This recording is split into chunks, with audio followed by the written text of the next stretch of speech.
Nuevamente a la guerra implacable, el espacio que se atreve a explorar las múltiples heridas abiertas de la historia reciente de Colombia para encontrar una respuesta al dolor que siente nuestro pueblo. Hemos explorado la geopolítica del conflicto, la financiación de los actores armados y varias de las negociaciones fallidas que han buscado sin éxito la paz. Pero si hay un punto ciego que requiere nuestra máxima atención, es la experiencia más personal de aquellos que vivieron la guerra de primera mano. Hoy, la voz de los protagonistas pasa de ser un murmullo a ser un grito que no puede ser negado. La Comisión para el Esclarecimiento de la Verdad, CEP, nos dejó un recordatorio muy importante con todo tipo de historias a través de testimonios, que condensan la experiencia de millones. En sus primeras páginas se nos hace una pregunta: ¿se tiene una voz o se adquiere? Esta no es una simple cuestión lingüística, es el corazón de la dignidad de la víctima. Implica que la voz, la capacidad de narrar el propio dolor y la propia verdad es un acto de conquista frente a un sistema que, históricamente, ha privilegiado el silencio, el olvido y la impunidad. La voz se adquiere cuando existe un aparato dispuesto a escuchar. Durante décadas, Colombia conoció la tiranía del gran silencio, un concepto que va más allá de la ausencia de disparos. Es el silencio que se impone por el terror, un silencio tan profundo que el propio ecosistema parece paralizarte por este. El testimonio nos habla de lugares donde ni los pájaros cantaban debido a la presencia constante de la violencia y la muerte. La CEP se diseñó para ser precisamente ese gran aparato diseñado para escuchar a quienes vivieron el conflicto de manera directa, ofreciendo un protocolo y un espacio seguro para que la palabra, la memoria y la verdad pudieran ser tejidas. Nuestro diálogo de hoy es una extensión de ese deber ético. Vamos a explorar cómo la guerra se quedó grabada en la nación a través de tres ejes principales: el cuerpo individual como campo de batalla de la injusticia, el territorio colectivo como víctima del terrorismo cultural y la palabra como motor de la resiliencia y el liderazgo. Es imposible hablar de víctimas en el Magdalena Medio sin hablar de injusticia histórica. Nuestra postura enfatiza que la vulneración del cuerpo es el resultado de un proceso de abandono estatal que se remonta a siglos. Las zonas ricas en recursos extractivos como petróleo, carbón, entre otras cosas, se convirtieron en caldos de cultivo para el conflicto, mientras que el campesino y el revireño, la gente que trabaja la tierra y el agua, carecía de protección. La tragedia de la mutilación física, que analizaremos con Renacer, no es un evento aislado, es el resultado predecible de un sistema que permitió que la vida del pobre no valiera nada.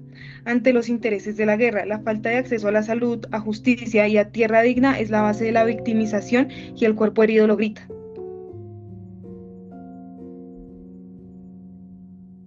Y esa base de injusticia fue explotada por la criminalidad de una forma casi inmediata. David y yo argumentamos que la violencia en lugares como Montes de María fue una estrategia deliberada de terrorismo cultural para destruir el orden. Los actores armados, fueran guerrilleros o paramilitares, entendieron que si controlaban la identidad, el trabajo y las costumbres, controlaban el territorio. La imposición de toques de queda, la prohibición de las prácticas ancestrales y el desplazamiento forzado fueron herramientas para quebrar la columna vertebral de una comunidad orgullosa de la mezcla de culturas que la compone, como la indígena, campesina y afro. Es imposible alcanzar la paz si se ignoran las reglas básicas de la convivencia.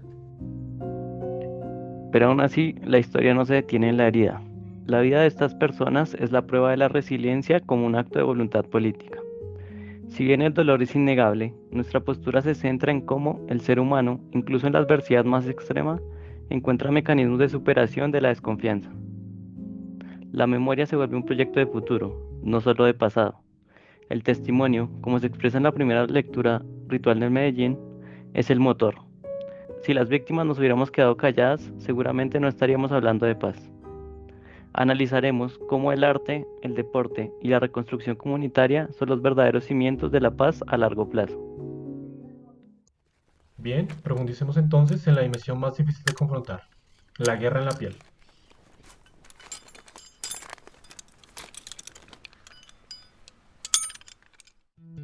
Entonces vamos a empezar con el Magdalena Medio, una región que, como bien señala Renacer, es de gran riqueza natural, pero marcada por una visible desigualdad social. ¿Cómo se relacionan la riqueza extractiva y la vulnerabilidad del campesino para crear el escenario perfecto para la violencia? Es una fórmula terrible. La riqueza del petróleo, el carbón y el oro atrae el conflicto, pero sus beneficios no se quedan con la gente.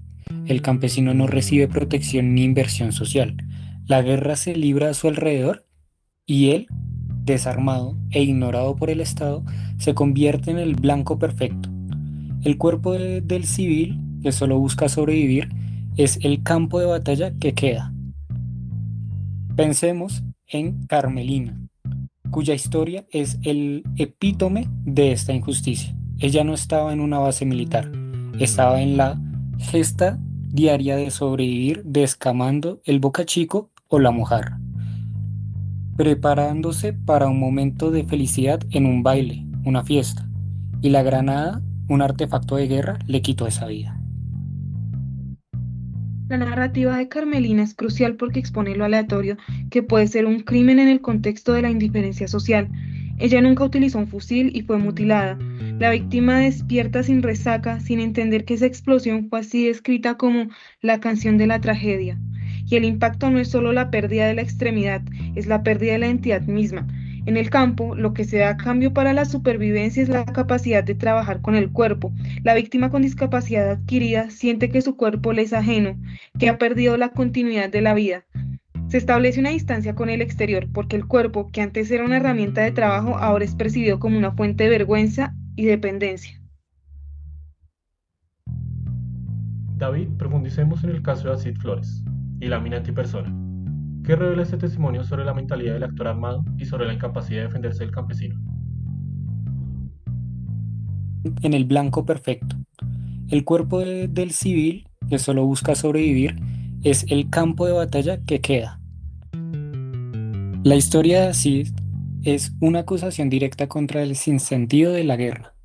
Él describe la mina antipersona de forma cruda, como una quiebrapatas, instalada sin objetivo militar específico, donde cae el que caiga ahí. Son como los juegos de azar.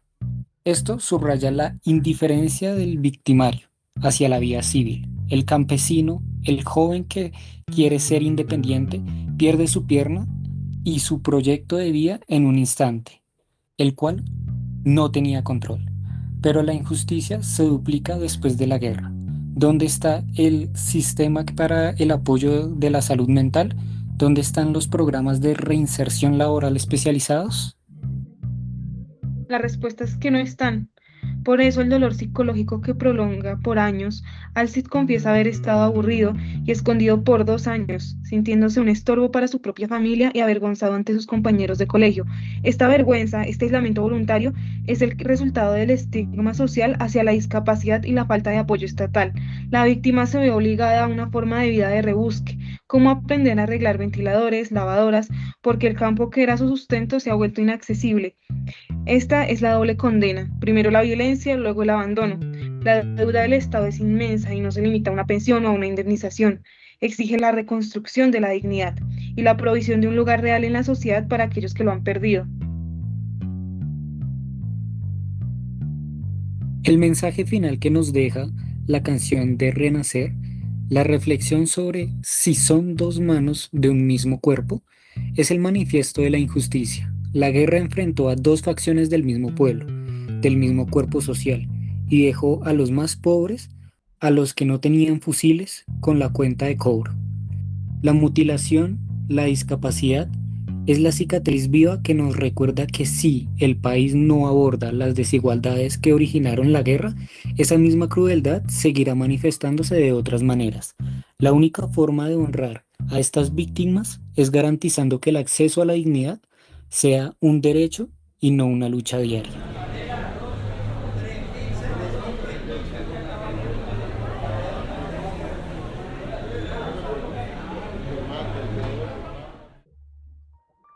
Bien, entonces pasemos a Montes de María. El foco aquí es la destrucción colectiva y la estrategia de control. ¿Qué hacía de la entidad montemariana un obstáculo para los actores armados? ¿Y cómo lograron anular ese espíritu a través del terror? Lo que hacía peligrosa la identidad de Montemaría era su autonomía cultural. El montemariano, como describe Bastallá, es una mezcla única de herencias indígenas, campesinas y afro. Es una persona intercultural donde el pescador convive con el labrador y la gaita de San Jacinto es el instrumento que cuenta su historia. Esa solidaridad comunitaria, esta capacidad de encontrar soluciones a nuestros conflictos de forma pacífica, representa una barrera para la imposición de la fuerza bruta. El actor armado, paramilitar o guerrillero, no podía controlar un pueblo que se sentía tan seguro de sí mismo. La estrategia criminal fue, por lo tanto, la anulación total de la vida civilizada para ellos. Y esa anulación se impuso a través de mandatos del terror. La criminalidad no solo robó cosechas, sino que también robó el tiempo y el espacio de la gente. El caso de la pesca nocturna es un claro ejemplo de esto. La pesca es una práctica ancestral y vital para la economía ribereña. Al prohibirla, imponiendo toques de queda y amenazas, los grupos armados cortaron el sustento económico y, más importante, su tradición. La gente que ya no podía llevar a cabo sus labores, ya que era mandato de ellos que no se podía salir, y así se generó una hambruna silenciosa y la implantación de la idea de que la vida cotidiana estaba bajo control absoluto de los violentos. Esta destrucción del orden se manifestó con mayor claridad en el espacio público. Antes las plazas de los pueblos eran centros de vida, reunión y fiesta. Con el conflicto las poblaciones se vieron obligadas a recogerse a las 6 de la tarde.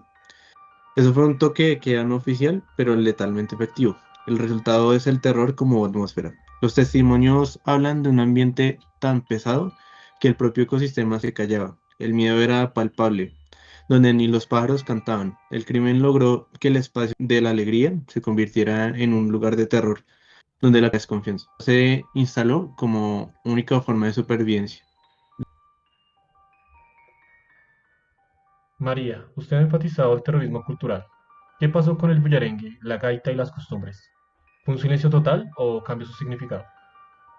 Fue una transformación por miedo. La música que representaba parte de su identidad tomó un sentido menor, ya no se escuchaba como antes. No es que el tambor se detuviera por completo, sino que el sentido de celebración abierta y sin restricciones se perdió. Se tenía miedo a tocar, a bailar, a reunirse, porque cualquier reunión podía ser malinterpretada por los armados como una conspiración o una desobediencia, atrayendo represalias. Esto obligó a las mujeres guardianas de muchas de estas tradiciones a ocultarse. El terrorismo cultural buscó desmoralizar y desorganizar a la población para que el control fuera más fácil de mantener. Y como si fuera poco, el territorio fue víctima de una estigmatización nacional injusta. El crimen de unos pocos tiñó la reputación de toda la región. El Monte Mariano, un folclórico trabajador, se convirtió en sinónimo de sospecha. El caso del joven detenido en el aeropuerto de Cartagena, solo por ser oriundo de Ovejas, Sucre, es la prueba de cómo la criminalidad logró manchar la identidad de gente inocente. Tuvieron que embarcarse en una lucha por reivindicar su origen, por demostrar que eran gente de bien.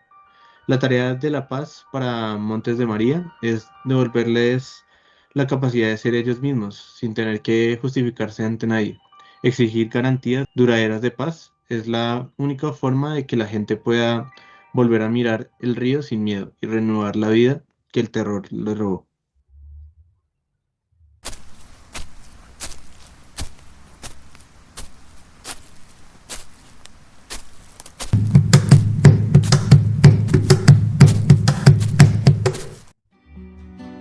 Continuando entonces, Estefanía, Tomás, su perspectiva nos devuelve un poco la esperanza. Frente a la mutilación del cuerpo y la cultura, ¿cómo se da el fenómeno del renacer? ¿Y por qué la memoria, como le afirma el informe final, es el arma más efectiva para construir paz? La clave definitivamente es hacer uso de las experiencias. Para las víctimas de renacer, la resiliencia no es un estado pasivo, es una decisión activa. Es la capacidad de usar las vivencias de la tragedia para impulsar un cambio en su vida. La persona se niega a ser definida por su discapacidad. El proceso de sanación arranca con la reivindicación del cuerpo. El cuerpo, que fue el lugar del dolor, se convierte en el lugar que les da fortaleza. Y es que precisamente esa fortaleza se canaliza a través de la voz pública. Aquí la SEP y su método de escucha son vitales. El testimonio no es solo un recuerdo, es un tipo de lectura ritual, un acto de profundo significado social y político. La víctima, al narrar, está rompiendo el pacto de silencio que el victimario buscó imponer. La palabra se vuelve el primer acto de reparación moral y el inicio de la reconstrucción de la confianza entre los ciudadanos. Como se dijo en la lectura ritual en Medellín, si las víctimas nos hubiéramos quedado calladas, seguramente no estaríamos hablando de paz. La paz, como proceso, fue impulsada por las voces de quienes la sufrieron. Estefanía, usted mencionaba el poder del deporte y de la danza. ¿Podríamos decir que la actividad física es una forma de reconstrucción de la autoestima y de inserción social?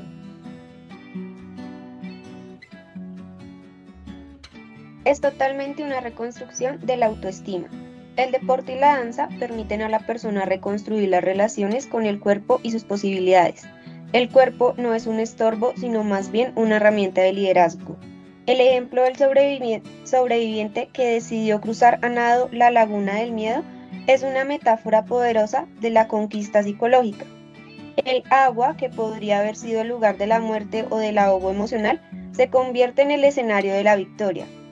En el deporte paralímpico encuentran una segunda familia y una plataforma donde son vistos no como víctimas, sino como líderes. Su deseo es ser historia, un ejemplo de superación para otros, un testimonio vivo de que la vida continúa y puede ser plena. Hablando de eso, en Montes de María, la memoria cultural se convierte en los cimientos para la reconstrucción comunitaria. La resiliencia colectiva se expresa en la persistencia de las tradiciones. El tambor y la gaita, que nunca se callaron totalmente, se usan ahora para el reencuentro. La gastronomía, como lo podría ser el bocachico frito, se transforma en un ritual de acogida, una forma de recuperar la dignidad ante los visitantes y de restablecer la confianza. El hecho de que el montemariano se autodefina como una persona constructora de paz demuestra que la identidad no fue destruida, sino fortalecida. La paz cultural es el reconocimiento de que la identidad, la música y la comida son tan importantes para la estabilidad como la seguridad física. Finalmente, la superación exige una visión de futuro y un liderazgo proactivo. El sobreviviente de la guerra no quiere una vida de caridad, solo quiere recuperar su estado de ciudadano pleno. La reconciliación pasa por la sociedad asumiendo el compromiso de la inclusión y el reconocimiento de su liderazgo. La paz duradera es la promesa de que la lectura ritual del dolor se traduzca en garantías de no repetición reales, donde la dignidad sea la regla y no la excepción.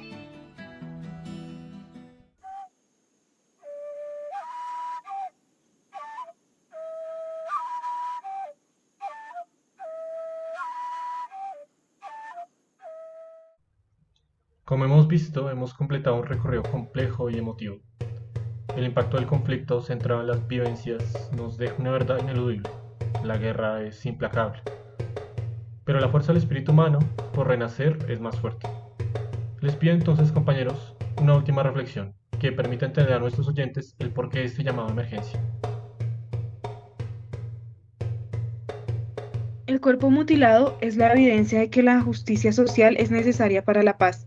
Nuestra deuda con las víctimas del Magdalena Medio y otros territorios abandonados es una deuda que solo puede ser pagada con acciones. El llamado es a la inclusión activa y sin estigmas. La sociedad debe garantizar que las personas con discapacidad víctimas del conflicto tengan un acceso real a empleo, a la educación superior y a la salud mental. El cuerpo que sufrió la guerra debe ser honrado por la nación con dignidad, no con limosna. La fragilidad de la paz reside en la persistencia del terror. El llamado es a la vigilancia ciudadana y a la acción estatal firme para desmantelar las estructuras criminales que buscan imponer el silencio. Los montemarianos necesitan seguridad para que su esfuerzo de resistencia cultural no sea en vano. La garantía de no repetición se mide en la capacidad de las comunidades de volver a sus costumbres sin miedo. El silencio de los fusiles es apenas el inicio. La paz se logra cuando el miedo es derrotado por la ley y el orden. La memoria es la cura contra el olvido y la repetición. El llamado es a la escucha atenta y comprensiva, ya que debemos acoger la voz de las víctimas, no como un dato, sino como un mandato ético que nos obliga a cambiar nuestras propias narrativas. El acto de dar testimonio es un regalo que nos demuestra que, a pesar de todo, somos capaces de construir un futuro donde el país se reconozca como dos manos de un mismo cuerpo, que trabajan para la misma función, la vida digna. La paz es una conquista diaria que se gana con la palabra y el compromiso colectivo. La memoria, al final, es un ejercicio de esperanza. Gracias a David, Sol, Mafe, Estefanía y Tomás por este análisis. Cerramos este episodio con la convicción de que la verdad, por dura que sea, es el único camino para que el silencio de la guerra sea reemplazado, para siempre, por el canto de los pájaros y el redoble de los tambores.